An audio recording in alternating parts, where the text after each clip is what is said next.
Hello and welcome to episode 2 of the FSG video series.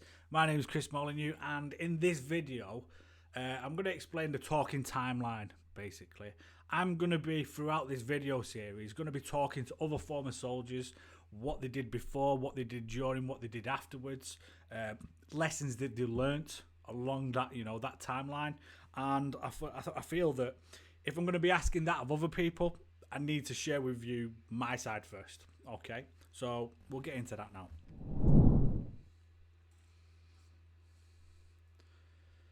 So to start us off, we've got to go back to day dot.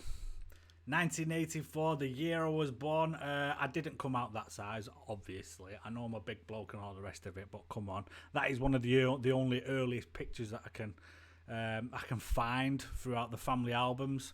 Look at me sat there with my dungarees on and some crazy weird fluffy pillow thing. So yeah, 1984, that's where it all started. Also that year as well is when I remember, not in 84 obviously, but my first primary school years. So we used to go to a primary school called Evelyn Street, and where we lived was also on Evelyn Street, and it was literally just up the road. So it's quite handy. You could walk out your door, turn left, walk down a couple hundred metres, and I was in school. It was that simple. It was very, very close to a chemical plant, which I believe was where my dad used to work, and you could smell it. That was gone are the days when health and safety and that was involved. You'd come back and you'd be able to taste it on like your food and stuff. It was like Simpsons when he starts, glowing in the dark. When we were at Evelyn Street, I always remember my nan used to be able to come to the school, pick us up, walk us back home, and then she'd stay with us for a couple of hours until my mum and dad obviously finished their work shifts, and obviously they'd then take over. Whilst we were in Evelyn Street, though, it was a semi-detached house, and not the people attached, but next door, the other side, there was like a little bit of an alleyway, and the neighbours used to break in all the time. It was a nightmare, even though the house had an alarm and stuff. It was just, not a nice place to be. And then ultimately, I think with that, it led to us moving to Old Hall, which is probably about 2-3 miles just up the road. Because we moved house, we moved school as well, so I now went to my second primary school, which was Old Hall Primary. That picture there is, I am in there somewhere, and it's weird because I can't remember, but that picture is 2 separate years combined. So I don't know whether we did that in primary school or not, because of numbers of teachers to, pupils or whatever it was.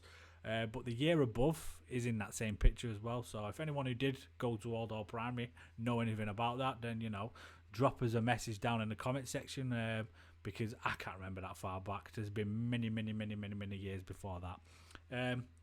So yeah, that's Old Hall Primary. In 1993, I had no control over this. I'm only 9 years old, but my mum and dad decided that it'd be good if me and my sister would get baptised. I'm 9 years of age. I'm like, what's going on? What's this for? And it was to get into the high school that they wanted. With it being a Catholic high school, we weren't baptised. Having to go to Sunday school. Father Christopher was the guy who baptised us. Just a bit weird, 9 years of age and all this happening and Holy Communion and stuff like that. 1993, I then moved again from Old Hall Primary School to Sacred Heart Primary School, which is the first Catholic school that we went to. I only went there for 1 year, and that was Junior 4, before we then led into high school, which was in 1995. St. Greg's, at the time, was seen as one of the best high schools in Warrington, or in the region of Warrington, because of the teachers, the headmaster, Mr. Brophy, absolute legend. I remember the first day.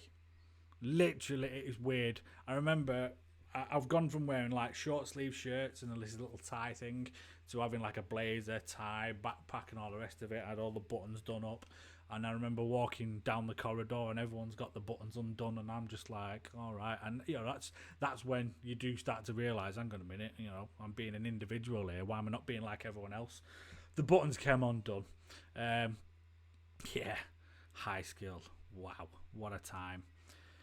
1997 then, it might have been slightly before, but I just, picked that year because it was my last 2-3 years in school where my personal behaviour at home, at school was, yeah. If I was to tell you, literally the stuff I used to do and get up to, even my sister's like, what's, the person I am now compared to what I was. Yeah, as it says there, Asbo. How, if I'd have kept going the way I was going, prison, dead, God knows what it would have happened. There was some bullying going on in the background, and I'll never forget it. The people that I was hanging around with. I'm a massive advocate now of all human beings are the average of the 5 people they spend the most time with. And if those 5 people are arseholes, guess what you're more likely going to be? Exactly the same, because humans surround themselves with people they like, trust, admire, want to be like, and so on. And the crowd I was with, yeah, they weren't doing nothing for me. They were actually bullying me. We'd leave school at 3:30, whatever it was, and it wasn't far to walk back home, but they used to get these vine twig branch things, and they'd literally wrap him around the back of my legs all the way home. And I'm just like, not fighting back, just taking it like a bitch. Just like, yeah. To the point where it started to affect me personally. It progressed so much that I had a social worker assigned to me, Jenny Peake, I'll never forget her name, and she kept it simple. All she would do was either come to the house, take me away from the house, and we'd just sit and chat, and I'd offload, because even still to this day, it might be a genetic thing, there's another excuse, but I am a master of the bottling up emotions. I'd get to the point where I'd overspill basically and lash out, react rather than correctly responding to a situation. Everybody has different levels of stress containers, and mine at that very, very young age wasn't being dealt with. Okay, all right. 1997, I have to admit it. It was my dad, to be honest. Even though we weren't getting on at the time, he suggested that I join the Army Cadets, and the detachment commander was Ian Greason. He's on, people who know me know that, I've always got massive respect for him. I think it was Andy Braben as well. There's a picture of us. I think we were like the winning drill team, and I'll never forget the first night I went to the cadets, because I didn't. But when I got home, I disappeared for 2 hours. When I got home, I told my dad, and I went, yeah, it was all right. He said, what did you do? And I was like, getting caught out basically because I was bullshitting. And I stuck with it. And we had a good crowd, similar people. And I enjoyed the focus it gave, the tasks. Ironing, such a simple task. But when you learn how to do it properly, like, you can ask Nick when she says to me, oh, do you want anything ironing? I'm like, no.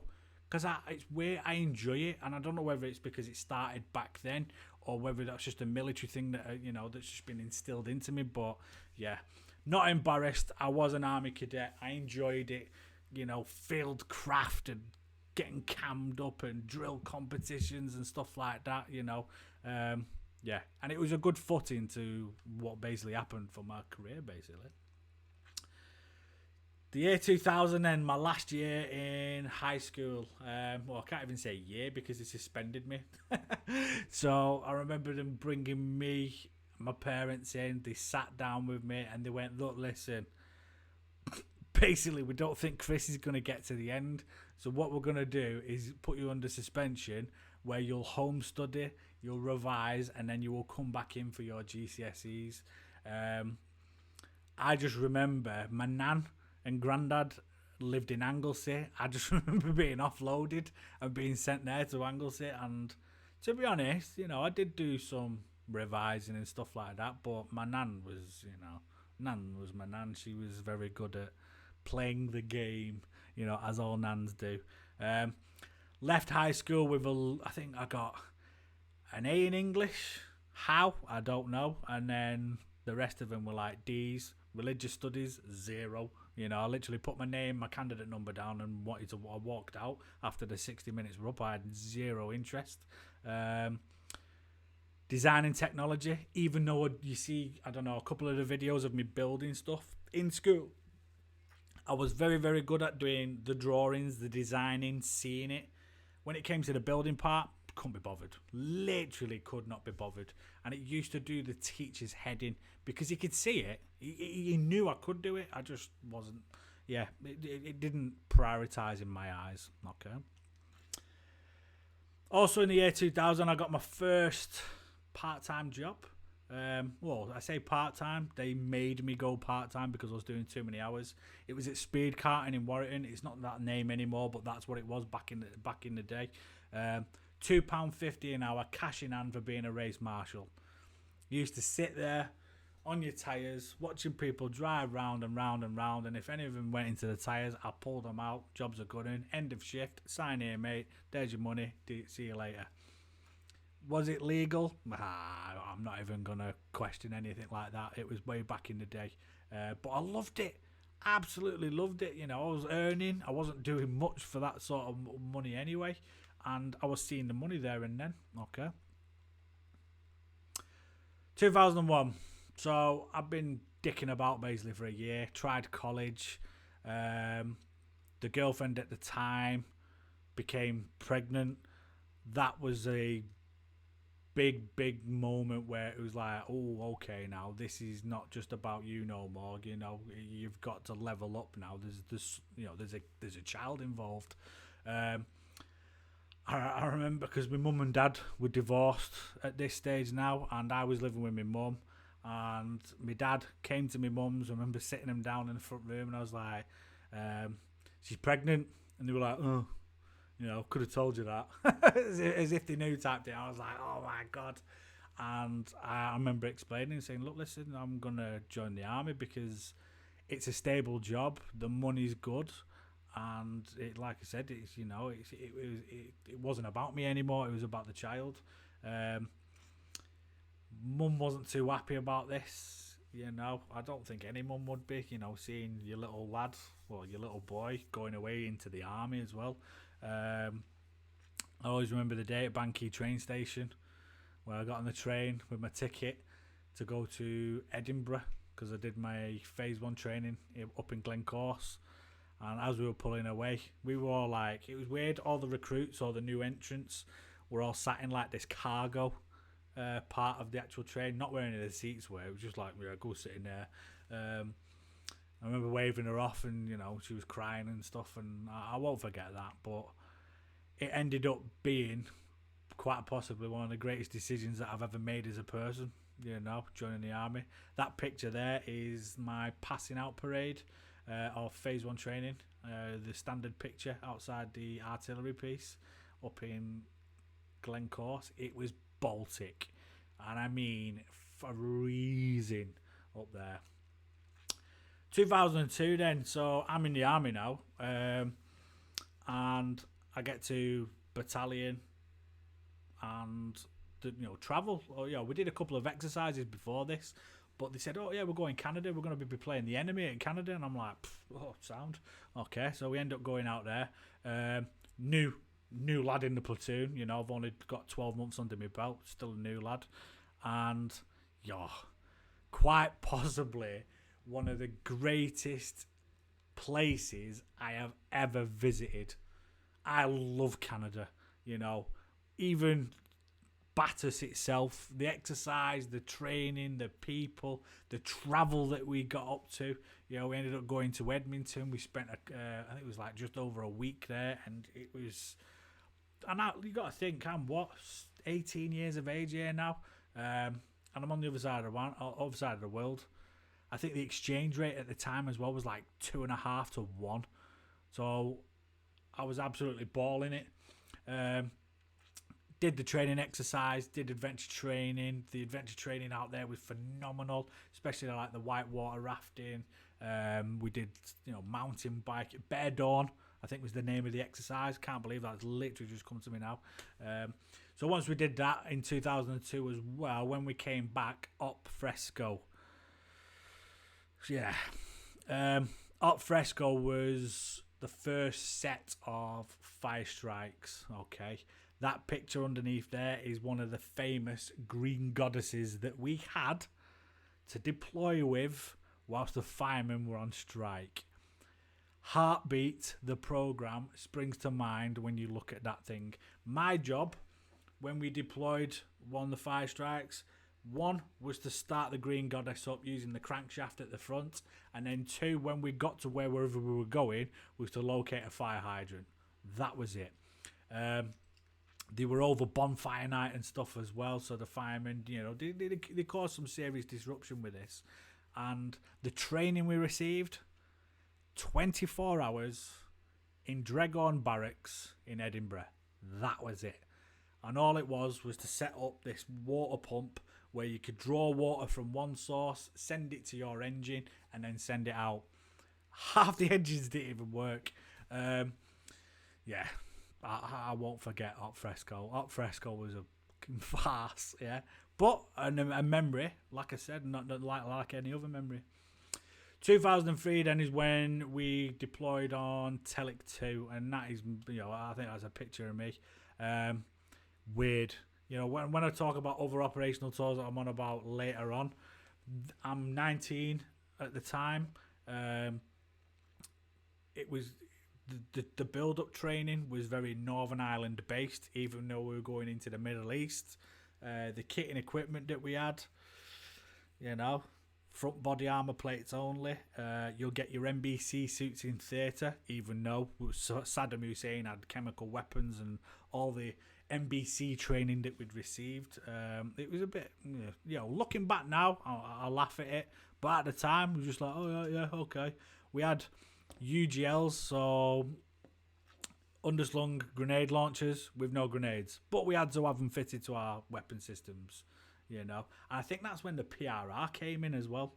I'm sure it was. If any of you, some of you watching this were there, if that was when the PRR was born, well, there you go. Okay. Weird time, Telic. A lot of stresses came with it. We didn't know what we were doing. We weren't war fighting. It wasn't peacetime. It was that horrible space in between. I remember going to Kuwait, Camp Eagle. God, you'd go for a shower. Like, I got serious prickly heat. And you'd go for a shower, and literally as soon as you stepped out of the shower, gust of wind, woof, and you were like human sandpaper then. And I think the only 2 DVDs that we had accessible for ourselves on Camp Eagle was Ted Bundy, all right, which, I'll never forget the guy because we watched it again and again and again. And then there was this other weird one, I can't remember what it was. It was where people turned into these, like, super animals or something like that. Quite a testing time. Tell it too.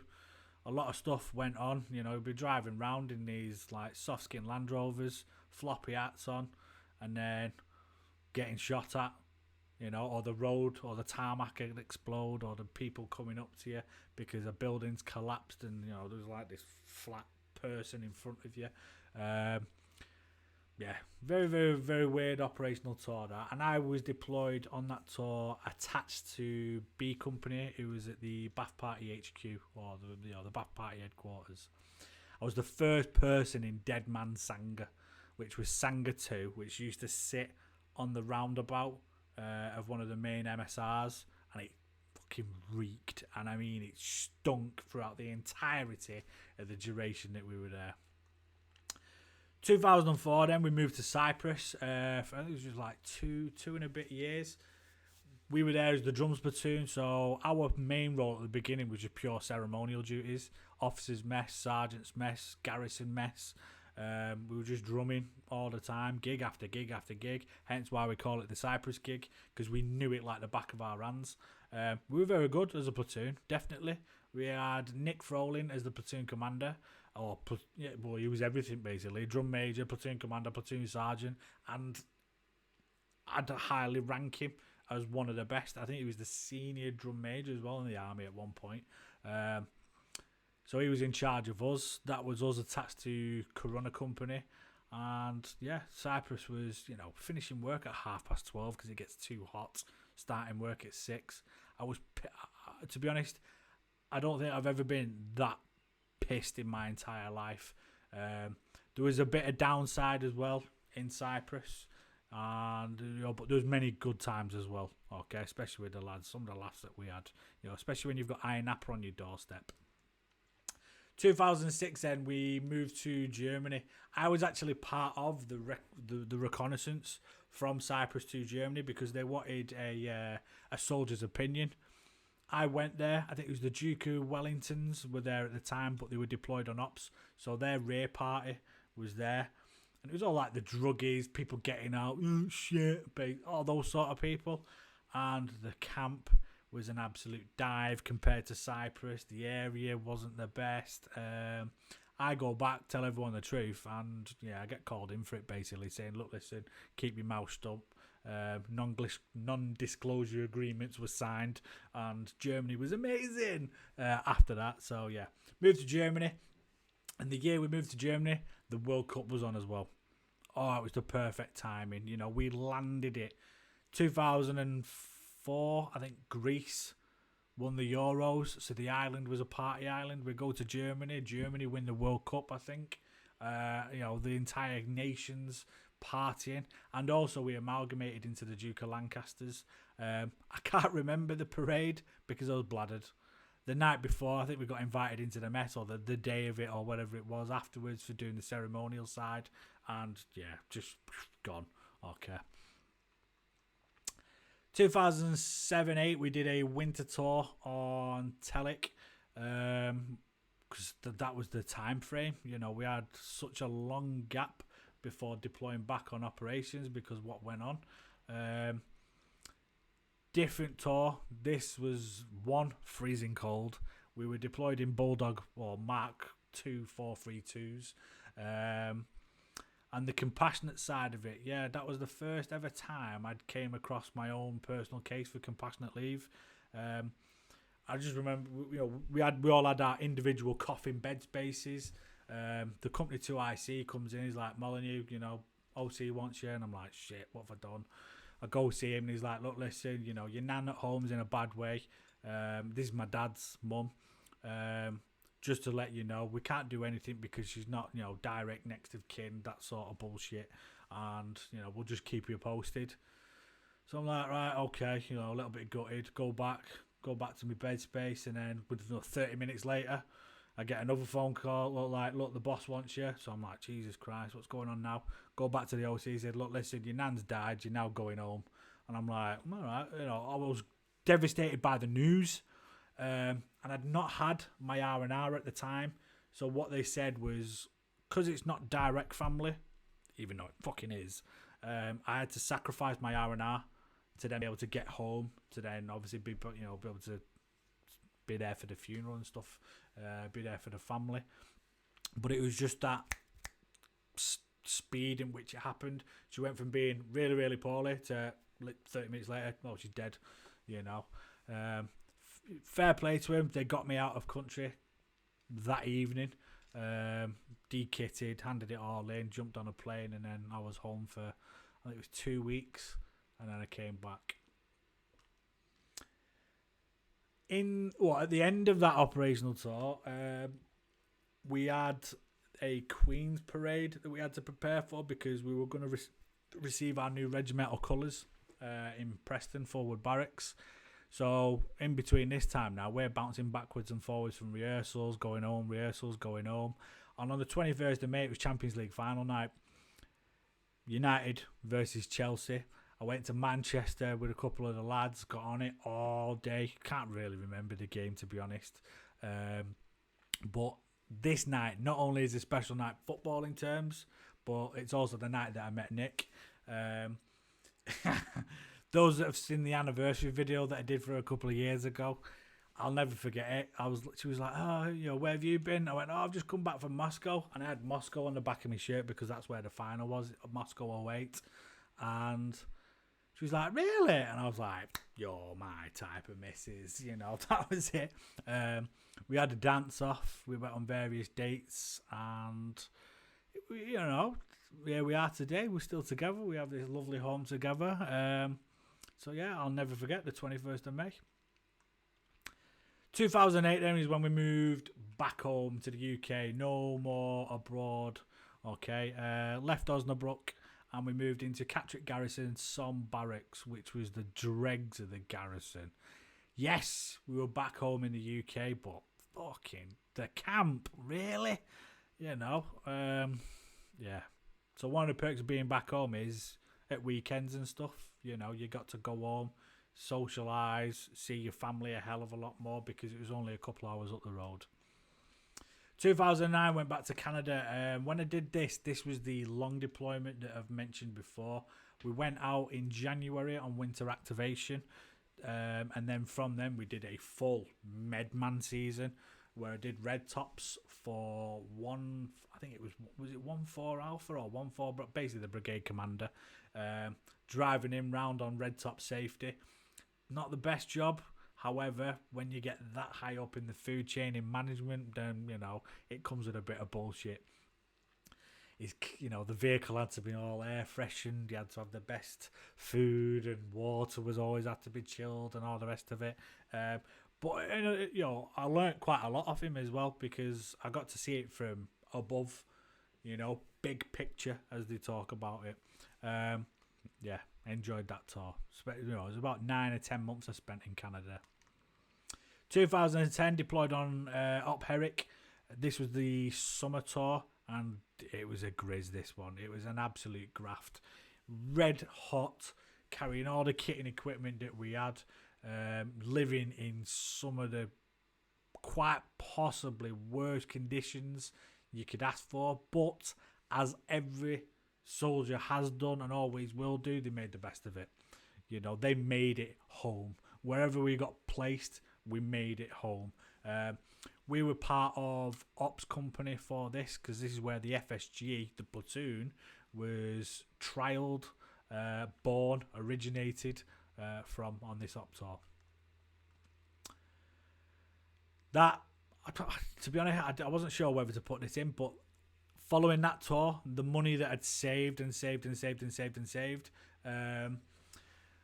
I wasn't always one of the lads when it came to, you know, when you got back off up tours, a lot of them just like pissed it up the wall. They just went out on sesh after sesh after sesh, and everyone was like, you know, that was their thing. I used to buy stuff, you know, stuff that I thought I valued. I'm not saying the other way is wrong. I went and got pissed just like everybody else, but I wanted the other stuff, you know. And I remember buying this car cash. Literally just walked up and I was like, there you go, mate, this is now mine. And he was like, yeah, happy days. And I love that car. I absolutely love that car. I think it's the way in which it happened, learning how to manage money and then getting something so prestigious in return for it. 2011 went to Kenya. We were there as range safety staff, and I'd never been anywhere like this before. And it was surreal because because you're pretty much on the equator, and you get 12 hours daylight, 12 hours nighttime, and it's like someone turns the lights off. You know, 6 o'clock at night, doof, dusk, dark, done. That was it. The bugs, the creatures, everything wants to kill you out there. Even some of the bloody, you know, safety staff that we were working for, absolutely loved it. Would definitely go back. The adventure training in Kenya, I think, was on a different level to Canada. Completely different type because you've got the safari side of it. Okay, there. 2012, I built a Iron Man costume. How this idea originated, I must have seen a video on YouTube, or someone must have dared me and gone, bet you can't do that. And I was like, okay, challenge accepted. It turned out to be a little bit of a project, but then there was a fancy dress mess do coming up, and I was like, okay, challenge is on. So I did rush it a little bit near the end, but I was like, look, listen, we got best dress that night. Loved it, sold it to some bloke in Scotland. But yeah, you know, built my own Iron Man. There you go. Didn't fly nothing like that. 2012 went back to Afghan. This is a winter tour, completely different to 2010. One, because it was fucking freezing, and I mean freezing, and it was a completely different role, you know, whereas 2010 was very kinetic, you know, firefights. 2012 was more assurance patrols. You know, we're here. We don't really want to do stuff, but we're here. You know, yeah. I had to paint that mural on the wall there because when we got there, someone went, "Oh, Mole built Iron Man. He can paint," and I'm like, "What?" So yeah, spent a few hours drawing that up and painting it on the wall before we left. I think the wall got smashed up as well, so I was like buzzing. 2013, bought our home with the money from Afghan previously. I used to just drip feed it to my dad. I was like, "Dad, here you go, keep all this money, because I knew I'd just spend it. But the goal was Afghan would be the deposit for the house. Personally, looking back, I would have bought this years ago. But like I said, different mentality, priorities in life were completely different. So yeah, and it's literally round the corner from where I grew up as well. So I knew the area, and it just ticked too many boxes. And it was weird because the previous owner knows the family in Anglesey, which I was like, what? That's just, yeah, a bit too freaky. 2014 then was when I had to make a decision, because even though when we moved back home we were told that is it now, you're not going anywhere else, there's not going to be no more abroad postings, you're going to stay and move around within the UK. So I was like, all right, sweet, buy the house, settle, basically set home up. That all went out the window, and I tried. I was like, look, listen, can I move to the 2nd Battalion? Can I transfer to a different unit? I even tried going for the SASC because I enjoyed teaching, and I was like, look, listen, anything to try and stay in the UK, basically, that I tried. It didn't happen. It was just door after door being slammed in my face, and I got to the point where it was like, right, you either go back out to Cyprus or you sign off. And I was like, okay. And I've always been that person that, you'll get guys in the army, oh, I'm signing off. Fucking always crying wolf about it. I always said, when I do it, I'm doing it. It's not being stubborn, but it's because it's a thought out decision that I've made. So 2014, I timed it perfectly, handed my notice in. People call it the 7 clicks. It's fucking not 7 clicks. It's a lot more than 7 clicks. But the process was a lot different as well. When I first joined up, we didn't really have access to all the computers and stuff. That was all like company commander level. You had to go through like an interview process, sit down with the boss, the sergeants, the sergeant major and stuff like that. Whereas now, anyone can go into an office, go click, click, click, click, click, right, I'm off in 12 months. There's nothing you can do, see you later. They'll try and tempt you with postings and all the rest of it, reactive rather than proactive. But yeah, that was a big decision that I had to make there. 2015 then was when the new start basically took place. The previous 12 months, I'm going to do in a separate video of what I did, courses, how I mapped it out, LCAS, all that sort of stuff. So it was quite a stressful period because I was like, oh my God, I'm leaving this thing here that I've been doing for the last 14, 15 years now. It's the only thing I knew. I'd forgotten school, education, stuff like that. I just knew army.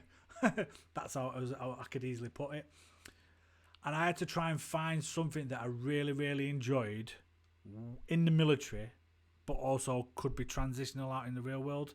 And I found out that there's training instructors, just as we used to do with our guys when we used to do weapon handling tests. We used to teach them skills. That also happens in the real world, which I didn't even know about. And as the saying goes, it's not what you know, it's who you know. And I was very, very fortunate enough that my sister was a recruitment manager at the time, and she put me in front of a person who I then sat down and had an interview with. And the first interview was funny, because I remember sitting down there, shirt, tie, suit, all good to go and that. And he went, what qualifications have we got? I'm just looking at him going, fuck all, mate. And he's like, well, what do you want to do when you want to leave? And I was like, well, I won't mind doing this. Explained it all. And he's like, okay, if you can come back to me in, say, 6 months' time with X, Y, Z, we'll talk again. That's basically how it happened. So I was very, very, very lucky from that standpoint. It was also the same year that I joined Arix. there's going to be umming and ahhing with regards to Arix. I'm going to do Arix as a separate video as to, what happens, what happened, how it all went down. I absolutely loved it, though. I'm not going to lie. I absolutely loved it. I learned a hell of a lot from not only the people, but also the company as well. 2016, fat lad here managed to get himself around Manchester doing a half marathon. I went on I got the fitness bug. It was weird. I've never been known throughout my entire military career of being a runner. Tabbing, yes. Running, no. All right. As my rugby teacher used to tell me in school, built for comfort, not for speed. All right. But yeah, 2016 did a half marathon. Was an absolute clip at the end of it, and I was like, nah, half marathon's my limit. Year later, full marathon. Someone must have got me on a good day or something like that, but we did it. One that I just skipped over there, and I shouldn't really have done that, but I did, is also in 2016 was my first ever holiday with Nick. So yes, we met in 2008. This was the first ever time we were able to look at the diary and go, them 2 weeks there, we are going away. And it was not going to budge. And that was one thing that I have massively noticed about Civvy Street compared to the military. Yeah, you have annual leave, but it was always shifting because of last minute things that had come up. Flexibility was the term that got thrown around all the time. So, yeah. 8 years together, and that was the first time. And we also went to France for the Euros, which was just a phenomenal experience. 2017, went to Hong Kong. That was, unbelievable. Followed by Vegas. Never been there before. France. Went to Greece. All these places that I've never... If you can see through the army side of it, Canada. Yeah, there was Poland and stuff slotted in there somewhere. There was travel, but it's not like this type of travel, if you know what I mean. 2018-19. Quite a tough... I'm going to say, a tough decision year for me, this. As it says there, social circles evaporated. So going back to what I said before about high school, about, not necessarily the wrong people this time. It's just what was going on within that circle I didn't agree with. I'm not saying I'm better, by no stretch, but it didn't sit right with me. And I was brutally honest, and I just said, look, listen, I'm not going to be hanging around with these anymore. It was more of a convenience rather than a necessity. Some, respected that decision. I don't know, but I literally went from having a social circle to poof, vanished, zero. And it's like me, the missus, the family. That is it. And that was quite tough to accept. Because, self-doubt creeps in now. It's like, have I made the right decision? Is this the right decision? And all that. Which led to this. 2019 was a big mental head fuck for me. As it says there, self-talk, self-doubt. I'd lost something along the way, where prior to that I knew what I was doing. I had schedule, goal, accomplishments, next thing, but this section here just flipped it upside down, inside out, and I've been very good at hiding it. I have, you could say that's managing it. There's been times where it's overspilled, going back to the same again as my childhood. But this, it took, and it was like a decline. It was like one thing after another, and so on. And then one of the hardest, toughest things happened. So, I lost my first nan, my dad's mum, in 2008. And then I lost my mum's mum in 2019. And, I had a crazy strong connection with this nan. She was like second mum. If I ballsed up, I got sent to nan because nan had sorted it out. And yeah, well, you've seen the bottom picture. That's, me as a baby with my nan, and there's the other way around. She shrunk and I grew. This hurt me a lot, and I felt loss before, and I felt pain, and I felt hurt, but this, it tore something out of me that I didn't think was possible. And it's crazy because I have playlists on my phone. When I'm in the car driving around, I'll have them on, and there's certain songs, because when we were going through this difficult time, if it comes on, we have that. It's what's called a trigger, and it just fires all those feelings and emotions back up. And I'm just trying to word this right. Seeing her in pain was horrible, absolutely gut wrenching. But when she passed, and we were there when she passed, it was like, she's now at rest now. And yeah, I'll never forget my nan. I love her to bits. Still will always will. 2019 was just a shit year. Even though I won the postcode lottery, it was weird. It's like life throws you these curveballs, these spikes of happiness, but then you get dragged down into the trenches again. And I think after my nan, it was also a bit of an awakening moment as well, of look, listen, you can't keep living like this. You've got to, step away from this and do something to change. And yeah, but I think, what was it? I think it was my nan's funeral, and then the week after, I was on a mental health course, and I was just like, this is the worst timing possible. But it was also the perfect timing as well, because I got to listen, understand, and accept what had gone on, in over the previous couple of weeks. I remember telling Nick that I was going to be a mental health instructor, and she was like, no way. You are the most empathetic person that I can know about. Working with these, well, like I said, it changes you.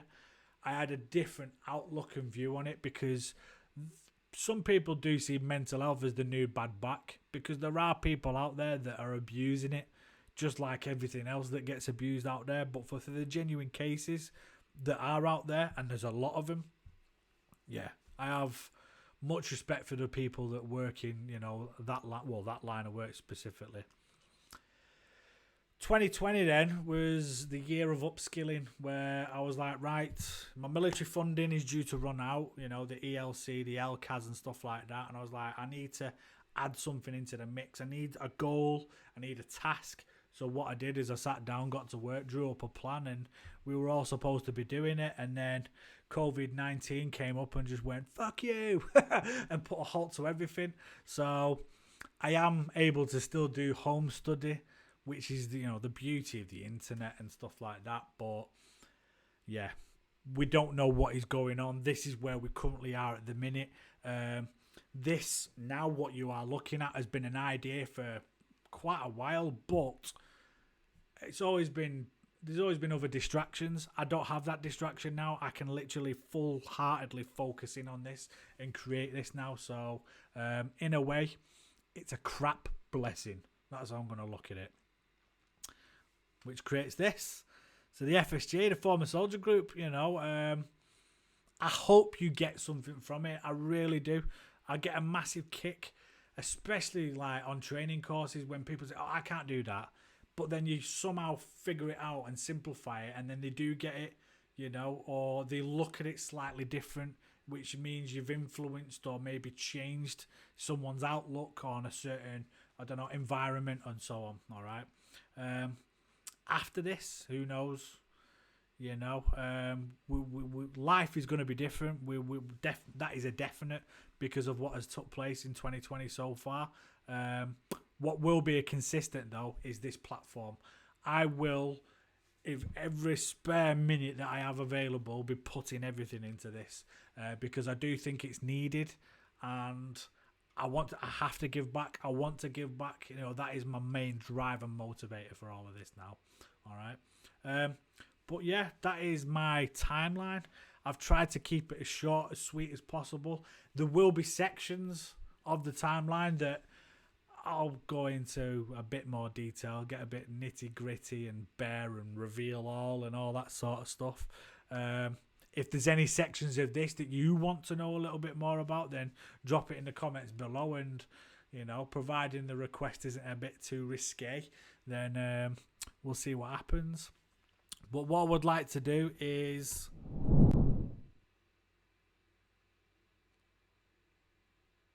thank you very much for taking the time to sit here with me and listen to my timeline to where we are to now.